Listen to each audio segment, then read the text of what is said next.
వ్రతం అయిపోయింది, అలేకి వచ్చారు. దిలీప్ గారు ఈ రోజు కూడా రాలేదు. ఎందుకు రాలేదండి? ఇప్పుడు దాకా అనుకున్నామండి వద్దామని ఇద్దరం, కానీ ఇప్పటికే 3 అయిపోయింది.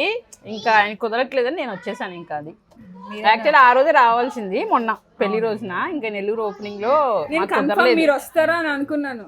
నేను వచ్చేవాళ్ళం కంపల్సరీగా, కానీ ఇంకా అక్కడ కుదరలా.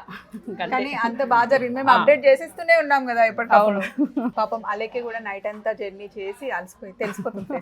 మార్నింగే వచ్చామండి, 4 o'clock వచ్చాం. మేము ఎంత మిస్ అయ్యామో చూసే వాళ్ళు కూడా చాలా మిస్ అయ్యారు. మేమైతే పెళ్లిలో ఫుల్ మిస్ అయ్యాము. మంచిగా ఎంజాయ్ చేసేవాళ్ళం అందరూ ఉంటే. రండి, మీరు వచ్చుంటే తెలంగాణ వెడ్డింగ్ ఎట్లుంటుందో చూసేవాళ్ళు. కొంచెం డిఫరెంట్. అవును, కొంచెం డిఫరెంట్ ఉంటుందిలేండి. అంత పర్టికులర్గా గృహప్రవేశం చూశాను, పెళ్ళి అయితే నేను అంత ఫుల్ చూడలేదు. యశు వాళ్ళ యానివర్సరీ చేయాలి మనం నెక్స్ట్. మళ్ళీ చేసుకుంటుందంట. కాదు, కొత్తపేట ఓపెనింగ్ అప్పుడు మీరు ఏమన్నారు? అదే రోజు ఇదంతా చాలా నచ్చిందంట. నచ్చింది నాకు. అసలు మీరుంటే ఫుల్ ఎంజాయ్ చేసేవాళ్ళు తెలుసా, ఎంత టీచ్ చేస్తుందో తెలుసా పప్పు. బాబాయ్ నాకు మళ్ళీ తెలంగాణ పెళ్లి చేసుకుందామా అనిపించింది. టీజింగ్ ఎవరిని? ఇద్దరిని బోత్.